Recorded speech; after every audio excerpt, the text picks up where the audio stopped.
જય ગુરુદેવ. જય ગુરુદેવ બાપુ, જય ગુરુદેવ. જય ગુરુદેવ. હેલો. બાપુ હા બાપુ હા, બોલો બોલો. સુરેન્દ્રનગરમાં હા વાલ્મીક સમાજને મંદિરમાં પ્રવેશવા દેતા નથી. હા. આનું કારણ શું? વાલ્મીક સમાજને મંદિરમાં પ્રવેશવા મતલબ પ્રવેશવા દેતા નથી, એમાંનું કારણ શું? આ વિશે કઈ સારું, ધ્યાનથી સાંભળજો. ભલે ભલે. નબળી માનસિકતા હોય, બીજું શું હોય, બરાબર? હા છતાંય સાંભળજો ધ્યાનથી. ભગત પહેલાં છે ને આપણો એક વાક્ય છે હિન્દુ સંસ્કૃતિ સનાતન ધર્મનું, એને જોઈએ, બરાબર? મહા ઉપનિષદમાં એક વાક્ય છે, વસુદેવ કુટુંબકમ, બરાબર? હવે આનો અર્થ શું છે? એક મહાન સંસ્કૃત શબ્દ છે, તેનો સાચો અર્થ જો આપણે જોવો હોય તો આખી પૃથ્વી અથવા આખું વિશ્વ એક જ કુટુંબ છે એવો થાય છે, બરાબર? આ વિચાર આપણે પ્રાચીન સંસ્કૃતિ, મેં કીધું ને મહા ઉપનિષદોમાંથી આવેલો છે, બરાબર? મહા ઉપનિષદોમાંથી. હવે વસુધાનો અર્થ શું થાય છે? પૃથ્વી, ધરતી. એવ મતલબ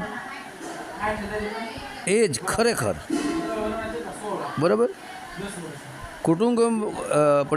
કુટુંબકમનો અર્થ જે છે એ પરિવાર કે કુટુંબ, આવો થાય છે, બરાબર? તો હવે આપણે આ વાક્ય બોલીએ છીએ પણ અમલમાં કોઈ લાવતું નથી, બરાબર? હવે ધ્યાન દો, બીજું એક સૂત્ર બતાવું, બરાબર? બીજું જે વાક્ય છે એ આપણા હિન્દુ સંસ્કૃતિ સનાતન ધર્મમાં જ આવેલું છે. જન્મના જાય તે ક્ષુદ્ર સંસ્કારાત દ્વિજ ઉચ્ચતે. આનો અર્થ શું છે? કે જન્મના જાતે ક્ષુદ્ર, મતલબ જન્મથી દરેક વ્યક્તિ ક્ષુદ્ર છે. એ સનાતન ધર્મ અને હિન્દુ શાસ્ત્રોના એક મહત્ત્વપૂર્ણ વિચાર સાથે જોડાયેલું આ વાક્ય છે. સ્કંદ પુરાણના એક શ્લોકમાં આ વાત ખૂબ જ સુંદર રીતે સમજાવવામાં આવી છે, તમે વાંચી લેજો, બરાબર? હવે જોઈએ કે જન્મ સમયે સમાનતા, જેમ કે જન્મ સમયે દરેક બાળક એક સમાન હોય છે, તેને કોઈ જ્ઞાન, સંસ્કાર કે ધર્મની ખબર હોતી નથી. એ તો આપણે પછી શીખવાડીએ છીએ બધું, કે આપણો આ ધર્મ છે ને આપણે આ પંથના છીએ ને આપણે આ જાતિના છે, એ તો બધું બનાવટી જન્મ પછી બધું બતાવવામાં આવે, બરાબર? તેથી તેને શૂદ્ર એટલે કે અજ્ઞાની અથવા અસંસ્કારી માનવામાં આવે છે, બરાબર? પછી કર્મ અને સંસ્કારનું મહત્ત્વ. વ્યક્તિ મહાન તેના જન્મથી નહીં પણ તેના સંસ્કારો, શિક્ષણ અને કર્મોથી બને છે. આ નોટ કરી લેજો, બરાબર? પછી દ્વિજ એટલે કે બીજો જન્મ, બરાબર? જેને દ્વિજત્વ પણ ગાયત્રી પરિવારમાં કહેવામાં આવે છે. યજ્ઞનું પવિત્ર ધારણ કરાવે ત્યારે, બરાબર? એટલે બીજો જન્મ. જ્યારે વ્યક્તિ શિક્ષણ મેળવે છે, સારા સંસ્કાર અપનાવે છે અને સમાજ માટે ઉપયોગી કાર્ય કરે છે, ત્યારે તેનો બીજો જન્મ, વૈચારિક જન્મ થાય છે, જેને દ્વિજ કહેવાય છે, બરાબર? તો ભગત, આ જે છે ને, હું ઘણીવાર બોલું છું કે બ્રાહ્મણ, ક્ષત્રિય, વૈશ્ય અને શૂદ્ર, બરાબર? તો આ ગુણ અને કર્મ આધારિત એક પ્રકારની વ્યવસ્થા છે, બરાબર? તો હવે વૈદિક કાળમાં વર્ણ વ્યવસ્થા જન્મના આધારે નહીં પરંતુ વ્યક્તિના ગુણ, કર્મ અને સ્વભાવના આધારે નક્કી થતી હતી, બરાબર? હવે જ્ઞાન મેળવનાર અને વહેંચનારને બ્રાહ્મણ કહેવાય, બરાબર? બ્રાહ્મણ બનતો, બરાબર? સમાજ અને દેશની રક્ષા કરનાર એ ક્ષત્રિય છે, એ ક્ષત્રિય બનતો. સમાજની સેવા કરનાર શૂદ્ર બનતો. આ રીતનું જ છે, બરાબર. અને વેપાર અને વ્યવસાય કરનાર એ વૈશ્ય બનતો. તો આમ આ વાક્ય શીખે છે કે કોઈ પણ માણસ જન્મથી મોટો કે નાનો નથી હોતો. વ્યક્તિ પોતાના પ્રયત્નો અને સારા આચરણથી જ સમાજમાં આદર મેળવે છે. ભગત, આ નોટ કરી લેજો, બરાબર. એટલા માટે ભગત હું હજારો ઓડિયોમાં બોલું છું, માતા પિતાની સેવા કરો, બાળકોને ભણાવો ગણાવો, બરાબર. સારું શિક્ષણ આપો, દારૂ જુગાર ઝઘડા ગેરકાનૂની કાર્યો આનાથી એને દૂર રાખો, છેટા રાખો, ખોટી સંગતથી દૂર રાખો, બરાબર. તો હવે આમ જો જોઈએ ને તો આ દલિત, દેવી પૂજક અને વાલ્મિક આના ઉપર વધારે આવું બનતું હોય છે. મંદિરમાં પ્રવેશ નહીં, બરાબર, અથવા તો એને સાથે જમવું નહીં, આવું અટલાવું, આભડછટ, આવું બધું રાખતા હોય છે, બરાબર. પણ આ ત્રણ જે છે, દલિત, દેવી પૂજક ને વાલ્મિક, કોઈને પૂછો શું આ હિન્દુ નથી? પ્યોર હિન્દુ છે. હે, શું આ મનુષ્ય નથી? શું આ ભારતીય નાગરિક નથી? હે, કેટલું સેવાનું કાર્ય કરી રહ્યા છે. એક ઓડિયોમાં આગળ હું બોલી ગયો છું, દેવી પૂજક દાંતણ વાળતા આગળના 50 વર્ષ પહેલાં દલિત લોકો કેવા મસ્ત ઘર બનાવે છે. હે, બધા ઘર કોણ બનાવ્યા? બસ જાજા ભાગે 90% દલિત લોકો ઘર બનાવે છે. અને 90% લોકો દેવી પૂજક જ શાકભાજી વેચે છે. અને 100% વાલ્મીકી જે સમાજ છે એ સિટીઓમાં, મોટા મોટા શહેરોમાં એ સફાઈનું કામ કરે છે. સફાઈ એટલે શહેરને, સિટીને સારું રાખવું, ગંદકી ઉઠાવી એ બિચારા દુર્ગંધિત વાતાવરણમાં સ્વયં રહી અને લોકોને સુગંધિત વાતાવરણમાં રાખે છે. કેટલું સેવાનું કાર્ય, તમે વિચાર તો કરો આ વાલ્મીકી સમાજનું. હે, નોટ કરવા જેવું છે. અને ગામડાઓમાં પણ કોઈ પણ મૃતક પશુ હોય ત્યારે પણ વાલ્મીકી સમાજના બાળકોને બોલાવવામાં આવે છે.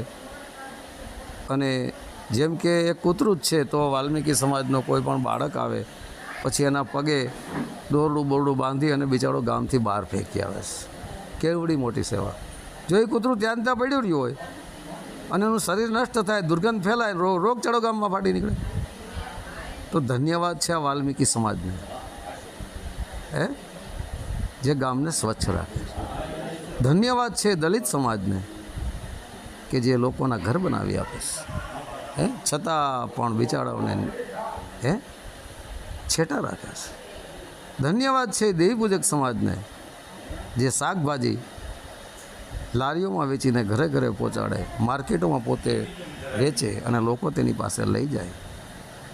તો આ દલિત લોકો ઘર બનાવી આપે છે, દેવી પૂજક લોકો શાકભાજી વેચે છે, અને આ વાલ્મીક લોકો પણ કેટલું સેવાનું કાર્ય કરે છે. તો એ ન્યા કેમ વટલાતા ગભડાતા નથી? એમ દેવી પૂજકનું શાકભાજી લઈ જવું છે, દલિત પાસે મોટા મોટી બિલ્ડિંગો, મોટા મોટા મકાન બનાવી લેવા છે, હે, અને પાછું આપણાવું.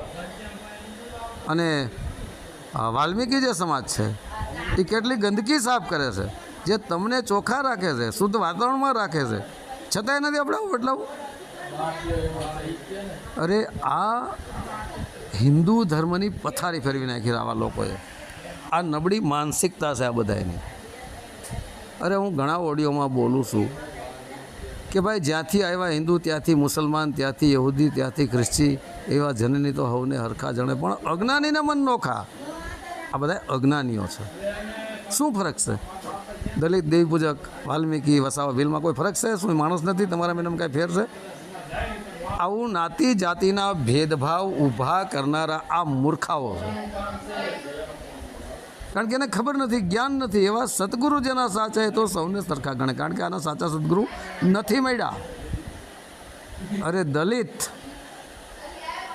50% નહીં પણ 75% ગુરુમુખી, સંત મતે ચાલનારા.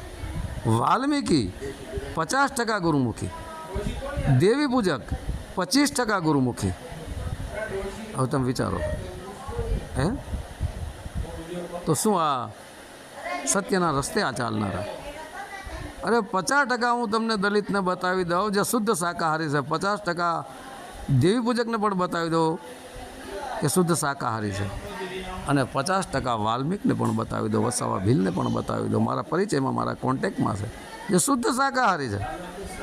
હે અરે મારી સાથે કોન્ફરન્સમાં જેટલા જોડાય છે, મધુ બાપા છે, કરશન બાપા છે, ચકા બાપુ છે, હે પછી એક માચિયાળાવાળા મેઘજી બાપા છે, હે મફતલાલ છે, ઘણા બધા દલિતો મારા કોન્ફરન્સમાં મારી સાથે જોડાયેલા છે. અમારા ગ્રુપમાં કોઈ દી અમે કોઈ ભેદભાવ કર્યો નથી અત્યાર સુધી. હે અરે લાખો દલિતો અને દેવી પૂજકો અને વાલ્મીકો મારા પરિચયમાં છે, મારા કોન્ટેક્ટમાં છે.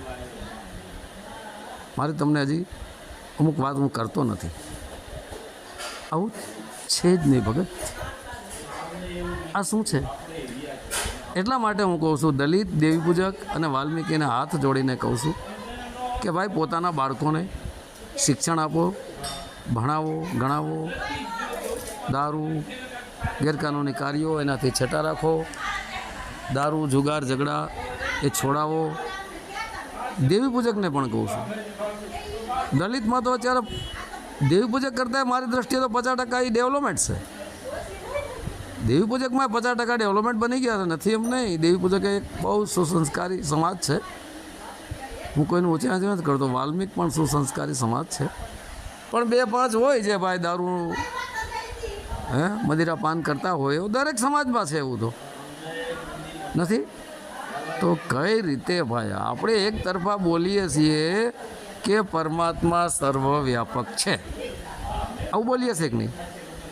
તો પરમાત્મા સર્વવ્યાપક હોય, આપણા ભગવાન કૃષ્ણ સ્વયં કહે છે કે અર્જુન, સાગરોમાં મહાસાગર હું છું, મગરમચ્છોમાં મગરમચ્છ હું છું, વૃક્ષમાં પીપળો હું છું.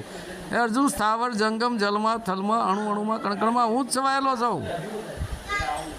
આ વસુદેવ કુટુંબકમ, હું જ બધે છું, ભગવાન કૃષ્ણ કહે સ્વયં. તો બધે પૂર્ણ પુરુષોત્તમ ભગવાન કૃષ્ણ હોય તો પછી દલિતમાંય છે, દેવી પૂજકમાંય છે, વાલ્મીકીમાંય છે, વસાવા ભીલમાંય છે, દરેક જગ્યાએ એનો એ જ છે. પણ આ નાતી જાતિ ધર્મી પંથા પંથી જેને કર્યું છે ને, એ અજ્ઞાનીઓ છે. અજ્ઞાનીઓ મારી દ્રષ્ટિઓ, લોકો જે સમજતા હોય તે. અરે આ નાતી જાતિ તો સામાન્ય છે. હું અનેક ઓડિયોમાં બોલું છું કે નાતી જગતમાં 2 જ નર અને નારી, ત્રીજી કોઈ જાતિ જ નથી, બાકી ઓનલી ફોર બધા માનવ. 1000 ઓડિયોમાં બોલ્યો છું, બરાબર. તો હવે આ નાતી જાતિ તો નાની છે, આ તો 10-20 વર્ષ પછી સમાપ્ત થઈ જશે. પણ મોટી નાતી જાતિ જે ઊભી કરી છે, ધર્મીન પંથા પંથીન વાડા વાડી, આ તો મોટી નાતી જાતિ. એક કે અમારો આ પંથ, બીજો કે અમારો ઢીકડો પંથ, એક કે અમારો લોકડો પંથ, ફલાણો પંથ, આ પંથ, આ બધી પંથા પંથીવાળાઓ પથારી ફેરવી નાખી. અલગ અલગ વાળા, અલગ અલગ ધર્મો બનાવીને. હે આ તો કોઈ આને કેમ ખતમ કરવું? ઢોંગી પાખંડીઓ ગુરુ આવે, આ બધું નકલી ઊભું કરી દીધું ધન કમાવા માટે, લોકોને ધૂતવા માટે, છેતરવા માટે. હે આ નાતી જાતિ તો હટી જશે, ચલો. પણ આ મોટી નાતી જાતિને કેમ હટાવશું? એટલે ભગત, હું આવી કોઈ વસ્તુને માનતો નથી, બરાબર. આ ઢોંગ છે, પાખંડ છે. કારણ કે વાલ્મીક સમાજને તમે કીધું કે સુરેન્દ્રનગરમાં મંદિરમાં પ્રવેશ કરવા ન આપ્યા, આનું કારણ શું? એનું કારણ આયા સામેવાળાની નબળી માનસિકતા, બીજું શું? એને ખબર નથી, ભૂલી ગયો છે કે હું માનવ છું ને એ માનવ છે, માનવતાને ભૂલી ગયો છે. એટલે આવું છે ભગત, બીજું કાંઈ નથી. આ જગતમાં આવું તો હાયલું જ આવવાનું છે અને હાયલે રાખવાનું છે. પણ હું તો દલિત દેવી પૂજક વાલ્મીક અને વસાવા ભીલને એક જ સંદેશ આપવા માગીશ કે પોતાના બાળકોને ભણાવો, સારા સંસ્કારો આપો, દારૂ જુગાર ઝઘડા ગેરકાનૂની કાર્યોથી દૂર રાખો, બરાબર. તો અવશ્ય એકનો એક દિવસ એવો આવશે કે દલિત દેવી પૂજક વાલ્મીકી અને ભીલનો જ સમય આવશે. પણ આપણે આપણી અંદર પરિવર્તન લાવવું પડશે. હવે દેવી પૂજકનું જે નામ હતું એ પહેલાં કંઈક જુદું નામ હતું, વાથી શરૂ થતું, બરાબર, અને છેલ્લે રહી આવતો, ત્યાં જ શરૂ થતું, પછી દેવી પૂજક નામ આપવામાં આવ્યું. તો એ જગ્યાએ પણ મેં ઘણા દેવી પૂજકોને હું કહેતો કે ભાઈ આ તમે તમારું નામ બદલવાથી કાંઈ નહીં થાય, તમારા કર્મને બદલો. નામ બદલવાથી શું થાય કે આગળનું જે નામ હતું કલંકિત થઈ ગયું એટલે આ નવું નામ રાખ્યું. અરે ભાઈ નામ બદલવાથી કાંઈ નહીં થાય, તમારા કર્મ બદલો. કારણ કે કર્મથી માણસ ઉચ્ચ અને નીચ થાય છે. બરાબર? એટલે કર્મ સર્વશ્રેષ્ઠ છે. સત્કર્મ કરો, સત્યના રસ્તે ચાલો, દરેક ઉપર ભાવ રાખો, પ્રેમ રાખો, હળીમળીને રહ્યો. આનું નામ જીવન છે ભગત. જ્ઞાતિ જાતિ એવું કાંઈ છે જ નહીં. હું આવું કાંઈ માનતો નથી, મારી વ્યક્તિગત વાત છે. જગત જે માનતા હોય ને મુબારક. બરાબર? તો આ જ કારણ છે કે સુરેન્દ્રનગરમાં તમે કીધું કે વાલ્મીકી સમાજને મંદિરમાં પ્રવેશ નહીં. આનું કારણ શું? આનું કારણ આ છૂઆછૂત, વટલાવું, આ અભડાવું. ન્યાય આપણે સરદાર બાપુ કહે છે કે વટાલ શબ્દનો અર્થ જાણીને કહે છે કે વટલાઈ ગયા. ભાઈ બ્રાહ્મણને ઘેર વટલાણો હોય, આ તે કેવી નવાય? કઈ રીતે વટલાણો હશે ભાઈ? એ મેં ભેદ ખોઈલો છે. બરાબર? આગળ જતા ઓડિયો તમે સાંભળી લેજો. તો હવે જય ગુરુદેવ. સત્ય સનાતન ધર્મની જય.